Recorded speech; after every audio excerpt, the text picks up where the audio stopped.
주신 은혜와 축복이 여러분 가운데 풍성이 넘쳐나기를 간절히 축원합니다. 아무리 들으려고 해도 그 사람의 말이 들리지 않을 때가 있습니다. 그 이유는 듣는 사람이 다른 생각을 하고 있거나 아니면 듣기 싫을 때 그렇습니다. 가끔 집에서 언하기를 물으면 얘가 대답을 하지 않아요. 여러 번 불러도 대답하지 않아요. 쳐다보지도 않아요. 결국 큰 소리로 불러야 고개를 이렇게 돌리는 거예요. 이렇게. 그러니까 왜 그런가 했더니 얘는 자기가 관심 있는 것에 집중한다. 아빠가 부르는 소리를 듣지도 못해서 대답을 하지 못하는 거죠. 때로는 사람의 마음이 그래요. 상대방에 대해서 속상해하는 일이 있으면 또 그 사람의 말을 듣고 싶어 하지 않을 때가 있어요. 뭔가 집중할 때는 안 들리지만 그 사람의 상대에 대해서 속상한 마음이 있으면 들으려고 하잖아요. 들리지 않는 거예요. 또는 내 육신이 아주 피곤하면 소리가 들리지 않는 거예요. 이렇게 사람들은 듣는 것에 대해서 귀찮아하거나 싫어하는 여러 가지 이유가 있어요. 오늘 성경 본문에도 모세의 고민은 뭐냐면 이스라엘 백성들이 하나님의 말씀을 들으려고 하지 않는 거예요. 하나님의 말씀을 전해도 들으려고 하지 않아요. 우리는 신앙생활을 하면서 내가 하나님의 말씀을 듣기 싫어할 때는 없었는가? 말씀의 본면에 귀를 닫고 있지는 않았는가? 한번 생각해 보면서 우리 삶 속에 하나님의 말씀의 귀를 만약에 닫게 하는 것이 있다면 그게 뭔지를 잘 발견해서 여러분 말씀의 귀를 기울이는 삶을 살아갈 수 있길 바랍니다. 우리 옆에 있는 분하고 서로 인사하십시다. 말씀의 귀를 기울이며 삽시다. 할렐루야. 좋을지 모르니까 지켜보겠습니다. 그러세요.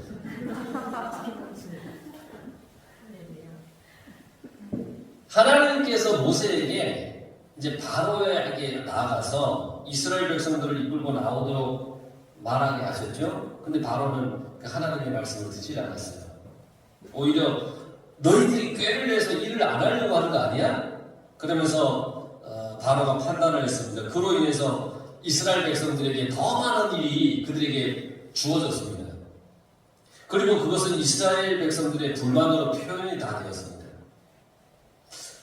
출애굽기 5장 21절에 너희가 우리를 바로의 눈과 그의 신하의 눈에 미운 것이 되게 하고 그들의 손에 칼을 주어 우리를 죽이게 하는도다. 여호와는 너희를 살피시고 판단하기를 원하노라 그랬어요. 하나님의 말씀을 전하기 위해서 말씀을 모세는 따랐을 뿐인데 오히려 그것이 백성들의 원망을 듣게 되었어요. 만약에 이럴 때 모세는 아마 힘이 다 빠졌을 것 같아요. 하나님의 말씀을 대언해서 잘했어요. 그런데 사람들이 너 때문에 우리가 죽게 생겼고 더 힘들게 생겼어 하면서 막 원망을 하면 모세는 하나님의 말씀을 듣고 사명을 가지고 소명을 가지고 이스라엘 백성들에게 나아갔고 바로 앞에 나갔는데 바로도 그렇고 이스라엘 백성도 그렇고 하나님의 말씀을 전하는 자기를 원망하면 온몸에 힘이 쫙 빠질 것 같아요. 기운이 없을 것 같아요. 하지만 하나님께서는 하나님의 강한 손을 사용하실 것을 모세에게 말씀하시면서 계속해서 하나님의 일을 하는 것을 보게 하셨어요. 그러니까 바로와 백성들의 반응에 힘이 빠진 모세인데 그 힘이 빠진 모세에게 하나님께서 오늘 2절 말씀에 다시 모세를 불러요. 하나님이 모세에게 말씀하여 이르시되 나는 여호와다. 호렙산에서 모세를 부르신 후에 모세에게 하나님을 이야기했죠. 내가 백성들에게 당신을 누구라고 해야 합니까? 하니까 하나님께서 나는 스스로 있는 자다 라고 모세에게 가르쳐주면서 하나님의 전능하심을 가르쳐줬어요. 난 전능자다. 이번에는 시류에 빠져있는 모세에게 나타나셔서 뭐라고 하셨냐면 나는 여호와다라고 말씀하셨어요. 그러니까 호렙산에서의 그 하나님을 다시 모세에게 상기시켜 줬어요. 하나님께서 자신을 여호와라고 하시면서 나타나신 것은 모세에게가 처음이에요. 여호와는 언약의 하나님을 말합니다. 약속의 하나님. 하나님께서 아브라함과 이삭과 야곱에게는 전능의 하나님, 전능자 하나님으로 나타나셨는데 여호와라고 하는 이름을 그들에게 주지 않았어요. 가르쳐 주지 않았어요. 전능한 하나님이다라고 하는 것을 아브라함과 이삭과 야곱에게는 말씀해 주셨는데 이 여호와에 대해서는 말씀해 주지 않았어요. 근데 모세에게는 하나님께서 내가 여호와다라고 그렇게 말씀하시면서 이스라엘 백성들에게 하신 약속을 이룰 것이다 라고 그렇게 말씀하신 거예요. 그래서 지금 시류에 빠져있는 모세에게 가장 힘이 되는 것은 이스라엘 백성들이 지금은 모세의 말에 대해서 대항하고 반항을 하고 원망하지만 결국 약속의 하나님께서 모든 것을 이루실 것이라는 것을 모세에게 확신할 수 있도록 또 믿을 수 있도록 하는 것이 지금 하나님은 모세에게는 그게 필요해서 하나님께서 나는 여호와다라고 하는 약속의 하나님이다. 그 약속을 지키는 하나님이다라고 하는 것을 소개를 했다는 거예요. 자신. 여러분 어떠세요? 삶 속에 때로는 실망하는 일이 있고 우리도 시리에 빠질 때가 있잖아요. 절망할 때도 있고 왜 하필이면 내가 나에게 이런 일이 있냐 뭐 원망할 때도 있고 막 그래요. 절망 가운데 허덕일 때 앞이 캄캄하면서 아무것도 보이지 않을 때도 있고 막 그래요. 뭔가 막혀서 막 답답할 때도 있고 그럴 때가 너무너무 많아요. 하지만 우리가 그렇게 모세와 같이 시리에 빠져있고 절망 가운데 있다고 하더라도 내 곁에는 전능하시면서 약속을 이루어주시는 여호와 하나님이 계심을 잊지 마시기 바랍니다. 절망과 시리 가운데 있다 할지라도 나에게 약속을 지켜주시고 이루실 여호와 하나님이 계시다는 것을 믿고 있지 않으면 절망과 시리에 빠질 그러한 일들이 오히려 하나님의 그 약속과 이루어지심이 훨씬 크기 때문에 우리가 거기서 허덕이지 않고 일어설 수 있다는 겁니다. 오전에 하나님께서는 이스라엘의 부르짖음을 들으셨다 하면서 다시 한번 말씀하셨어요. 오전 말씀 이스라엘의 부르짖음을 들으셨대요. 근데 출애굽기 2장 24절에 보면 하나님이 그들의 고통 소리를 들으시고 하나님이 아브라함과 이삭과 야곱에게 세운 그의 언약을 기억하사라고 기록이 되어 있어요. 오늘 본문 5절에는 이제 애국 사람이 종으로 삼은 이스라엘 자손의 신음소리를 내가 듣고 나의 언약을 기억하노라 그렇게 말씀하셨어요. 그러니까 이스라엘 백성들이 신음하는 소리를 하나님께서 듣고 기억한다. 2장에서의 이스라엘의 신음소리를 들으신 것을 잊고 계시다가 6장에서 다시 기억해내신 것이 아니에요.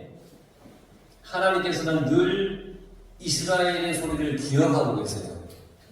늘 우리의 소리를 듣고 계세요. 1년 전에 들었었다가 아무것도 안 듣고 오늘 듣는 분이 아니라 늘 우리의 소리를 듣고 계세요. 하나님의 때가 되었을 때 그때 하나님의 일을 행하시는 거예요. 늘 우리의 소리를 들으세요. 출애굽기 2장에서 이스라엘 백성들의 신음의 소리를 들으셨어요? 오늘 이 6장에서도 들으셨어요? 그 사이에 안 들으셨느냐? 아니에요. 다 듣고 계세요. 근데 중요한 것은 들으시는데 그 들으시고 그들의 고통의 모든 순간을 언제 해소하고 다 사라지게 하시고 약속을 이루시느냐? 하나님의 그 때가 되면 하신다는 거예요. 완악한 바로를 꺾기 위해서는 거기에 많은 재앙이 필요한 거예요.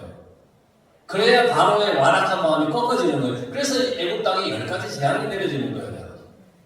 하나님께서는 이스라엘의 부르짖음을 알지만 그 때를 기다리시는 거예요. 여러분을 향한 하나님의 때가 다 있어요. 나를 향한 하나님의 때가 있는 거예요. 여러분들은 하나님께 기도하고 부르짖어야 되는 거예요. 1년 전에 부르짖었는데 하나님의 응답이 없다고 쭉 쉬면 되느냐? 아니에요. 계속해서 부르짖는 거예요. 하나님의 때가 있으니까. 그냥 넉넉히 있어도 될 거라고 생각해서는 안 돼요. 사람이 자기의 고통과 어려움을 다른 사람에게 말할 수는 있지만, 하지만 그것이 완전한 해결책은 될 수가 없어요. 우선 우리는 하나님께 기도해야 됩니다. 그러면 하나님께서 우리의 기도를 들으시고 하나님의 때에 가장 선한 길로, 가장 합당한 그 모든 순간을 우리에게 다 주실 거예요. 하나님께서는 모세에게 이스라엘 백성들에게 이렇게 말하라고 했어요. 나는 여호와라.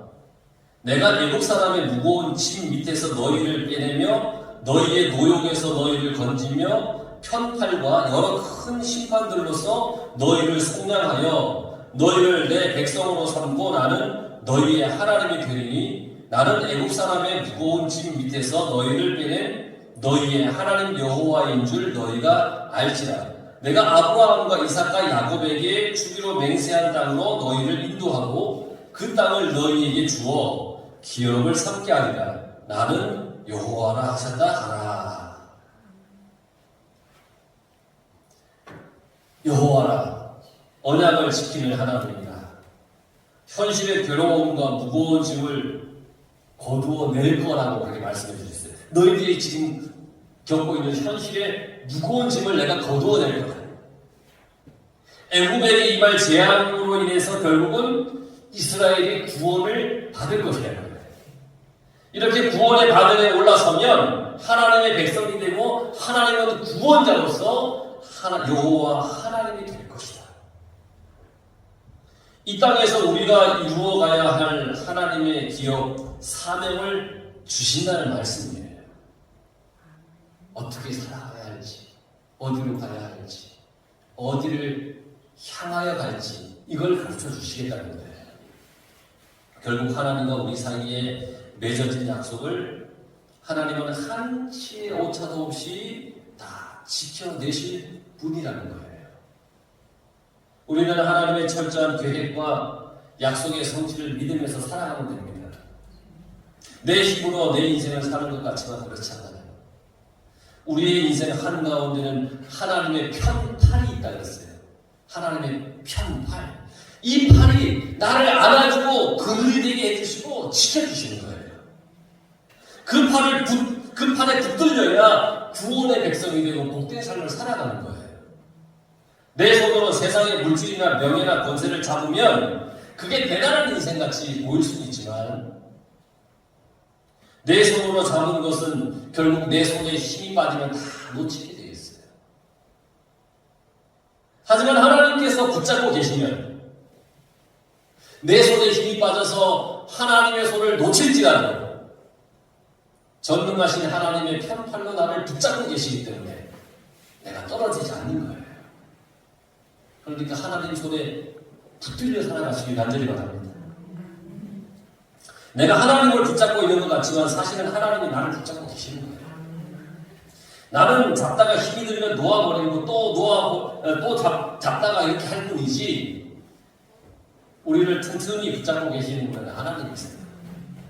모세가 이러한 하나님을 이스라엘 백성들에게 전했어요. 근데 이스라엘 백성들이 듣지 않는 거예요. 능력의 하나님, 언약의 하나님을 그들에게 전했는데 그들이 듣지 않아요. 여러분 이해가 되세요? 전능의 하나님, 본능의 하나님을 전했는데 안 들어요. 이런 멘붕이 같은 이 이스라엘 백성들이 어디 있어요? 이렇게 좋은 하나님의 말씀을 왜 듣지 않는지 이해가 되지 않잖아요. 하지만 여러분, 지금 우리가 이해가 되지 않지만 그래도 우리가 오만하거나 자만해서는 안 돼요. 우리도 하나님의 말씀이 들리지 않을 때가 있기 때문이에요. 설교 말씀에 집중하지 않을 때도 있지 않습니까? 세상 그 무엇보다 귀하고 좋은 하나님의 말씀이 내 귀에 들리지 않는다면 그건 심각한 병이에요. 사탄의 시험이에요. 하나님의 말씀이 내 귀에 안 들린다는 건 시험이에요.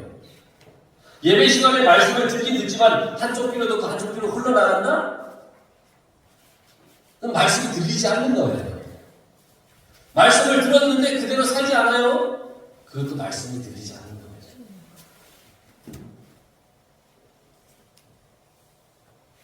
말씀이 들리지 않는 여러 가지 이유가 있는데 아까 서두에 말씀드린 그 이유 중에 하나가 뭐냐면 마음이 상하면 들리지 않아요.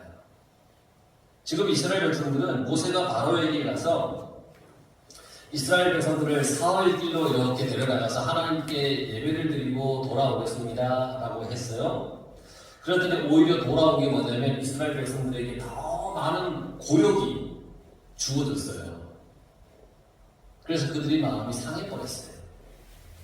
처음에는 야 모세랑 같이 사흘 길 나가서 하나님을 찬양하고 예배하고 우리가 올 수 있겠구나 라고 했는데 사흘 길 나가는 건 말도 안 되는 것이고 오히려 자기들에게 더 큰 일거리가 생겨버렸으니까 마음이 상해버린 거예요. 모세를 위하여.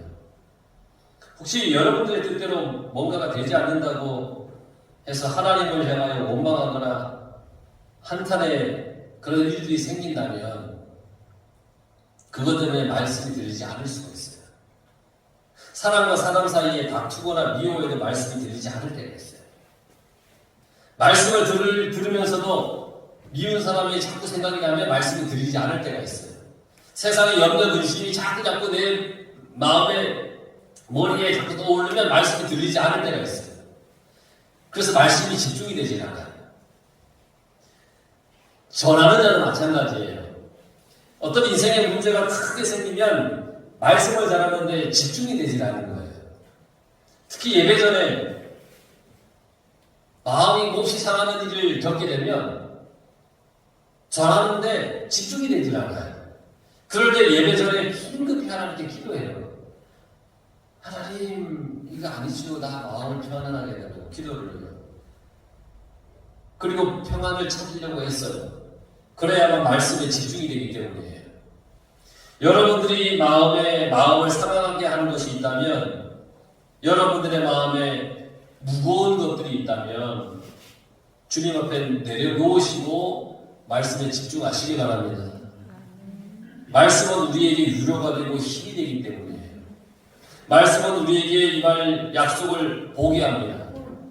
말씀을 잘 들으면 지금 상한 마음은 별것 아니라고 생각할 수 있어요. 하나님께서 모세에게 이스라엘 백성들에게 전할 말씀을 주신 것을 보세요. 복이 넘치지 않습니까? 놀라운 하나님의 은혜 아닙니까? 이 말씀을 상한 마음 때문에 못 듣게 된다면 얼마나 속상하겠어요. 우리 성도들은 지금 자신의 상한 마음보다는 하나님께서 주시는 복을 바라보면서 하나님의 말씀에 집중하고 또 집중하고 하나님의 말씀에 귀 기울이시길 간절히 바랍니다.